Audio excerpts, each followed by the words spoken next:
মুখ ইত্যাদি খোলা রেখে ঢং ভং করে এমন কায়দায় বের না হওয়া যে মানুষ তার দিকে দৃষ্টি দেও, এমন কায়দায় বের হবে না।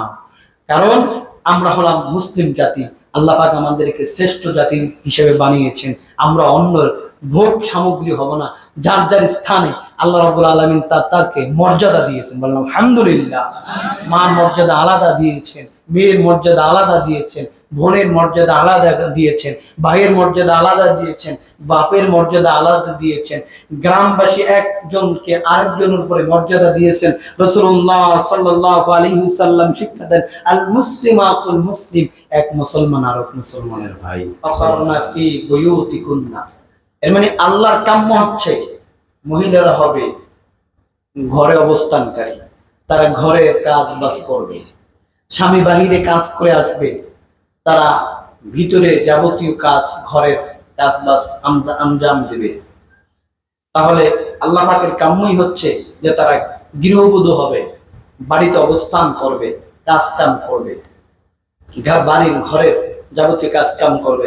সাহাবা ইকরামদের অবস্থান তাই ছিল, তারা ঘরের কাজ কাম করতেন।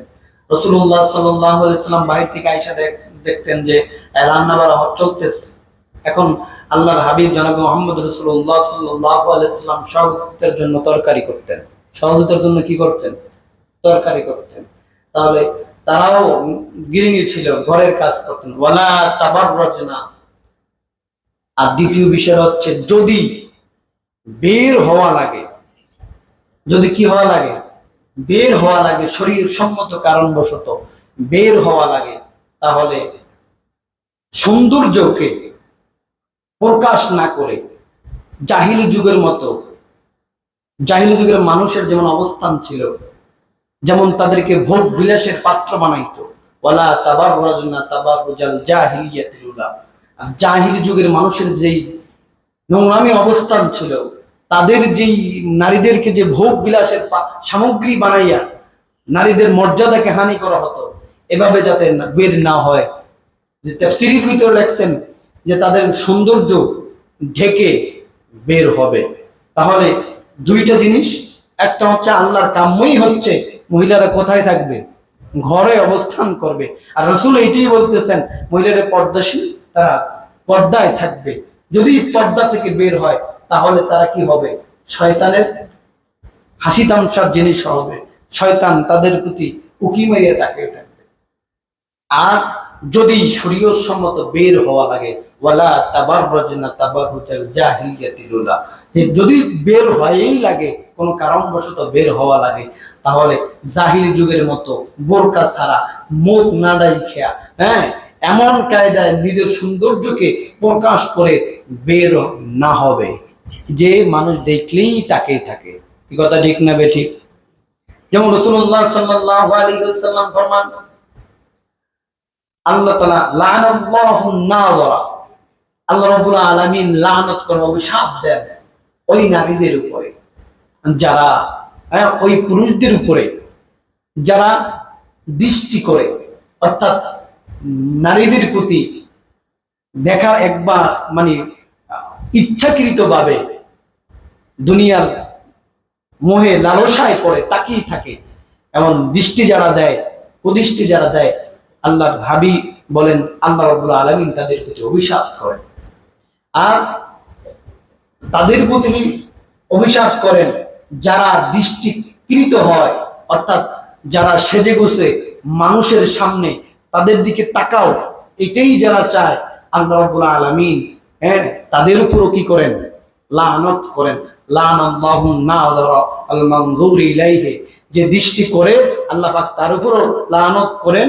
আর যে দৃষ্টিকৃত হয়, যে আয়েশা উপস্থিত থাকে, এমন কায়দায় মুখ ঢাইকা যায় না, এমন বোরকা পরে, এমন পোশাক পরে, এমন ঢং ভঙ্গে হাঁটে যে মানুষ তাদেরকে দৃষ্টি দেও, এটাই সে চায়, এমন নারীদের উপরে আল্লাহ রাব্বুল আলামিন কি করেন?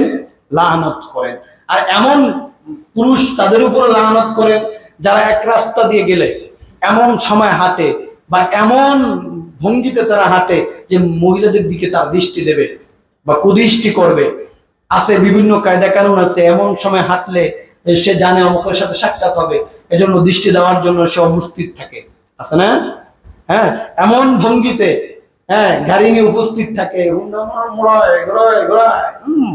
আছে না একদম, কি জানেন না, একদম আছে না, হুন্ডা ঘুরায় মোড়ায়, সাইকেল ঘুরায় মোড়ায়, এমন কায়দা হাঁটে, এমন অবস্থান করে যে তিনি কুদৃষ্টি করবে, অন্যের উপরে কুদৃষ্টি করবে, বা নিজেকেও বা অন্যের সামনে হালাবে ফালাবে, অন্যকেও নিজের দিকে আকৃষ্ট করবে, এমন উভয় জাতের নারীদের এবং পুরুষদের উপরে আল্লাহ রাব্বুল আলামিন অভিশাপ করেন। আল্লাহ রাব্বুল আলামিন কি করেন? অভিশাপ করেন। তাহলে এই থেকে আল্লাহ পাক যাকে অভিশাপ করে তার অবস্থা কিন্তু বেশি একটা ভালো হবে না। তা আমাদেরকে বাঁচতে হবে, এ থেকে আমাদেরকে কি করতে হবে? বাঁচতে হবে। তাহলে ওয়াকারনা ফি বুয়ুতিকুন্না, আল্লাহ চান যে আমাদের নারীগণ কোথায় অবস্থান করুক?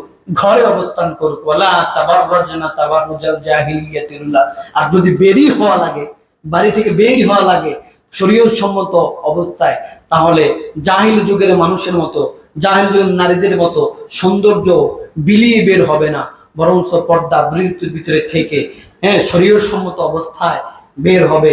মুখ ইত্যাদি খোলা রেখে ঢং ভং করে এমন কায়দায় বের না হওয়া যে মানুষ তার দিকে দৃষ্টি দেও, এমন কায়দায় বের হবে না। কারণ আমরা হলাম মুসলিম জাতি, আল্লাহ পাক আমাদেরকে শ্রেষ্ঠ জাতি হিসেবে বানিয়েছেন। আমরা অন্যের ভোগ সামগ্রী হব না। যার যার স্থানে আল্লাহ রাব্বুল আলামিন তারকে মর্যাদা দিয়েছেন, বললাম আলহামদুলিল্লাহ। মার মর্যাদা আলাদা দিয়েছেন, মেয়ের মর্যাদা আলাদা দিয়েছেন, বোনের মর্যাদা আলাদা দিয়েছেন, ভাইয়ের মর্যাদা আলাদা দিয়েছেন, বাপের মর্যাদা আলাদা দিয়েছেন, গ্রামবাসী একজনকে আরেকজনের উপরে মর্যাদা দিয়েছেন। রাসূলুল্লাহ সাল্লাল্লাহু আলাইহি ওয়াসাল্লাম শিক্ষা দেন, আল মুসলিম আকুল মুসলিম, এক মুসলমান আর এক মুসলমানের ভাই। সুবহানাল্লাহ। তো সবাইকে আল্লাহ পাক মর্যাদাশীল বানিয়েছেন, মর্যাদা দিয়েছেন। এজন্য ওয়াকারনা ফি বুয়ুতিকুন্না ওয়ালা তাবাররাজনা তাবাররুজাল জাহিলিয়াতিল উলা, জাহিলি যুগের মানুষের মতো বের হয়ে যাবে না।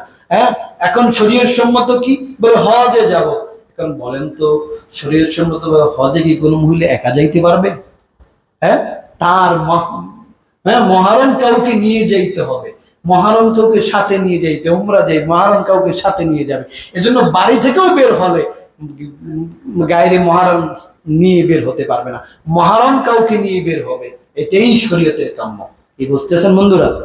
যা বাড়ি থেকে বের হবে, যে মাহারাম তার সাথে বের হলে মেয়ের ইয়েকে সিকিউরিটি দিবে কে? তার ইজ্জত আপনার হেফাজত করবে কে? হ্যাঁ, তাকে যে আল্লাহ মর্যাদা দিয়েছেন তার এই মর্যাদা হেফাজত করবে কে? কুমারীর একটা মর্যাদা আছে, কি আছে না? নাই আছে না? মর্যাদা তার রক্ষা করবে কে? এজন্য বাড়ি থেকে বের হলে তাকে মহরম কাউকে নিয়ে অবশ্যই বের হতে হবে। এটা পুরুষের দায়িত্ব, তাকে পর্দায় রাখা। প্রত্যেকটা মানুষ দায়িত্বশীল যার স্থানে। তার পরিবারের যিনি কর্তা, তিনি তো পরিবারের সবার দায়িত্বশীল। তার মেয়েকে পর্দায় রাখা তার দায়িত্ব, তার স্ত্রীকে পর্দায় রাখা তার দায়িত্ব, তার ঘরে বোন থাকলে তার পর্দায় রাখা তার দায়িত্ব, আত্মীয় স্বজন যারা তার অধীনস্থ আছে, মা দাদু নানু যারা তার অধীনস্থ আছে, এদেরকে পর্দায় রাখা তার দায়িত্ব। যদি না রাখে তাহলে প্রত্যেকটি তার দায়িত্ব সম্পর্কে কি করা হবে? জিজ্ঞাসাবাদ করা হবে। আল্লাহ রাব্বুল আলামিন আমাদেরকে বোঝার তৌফিক দান করুন।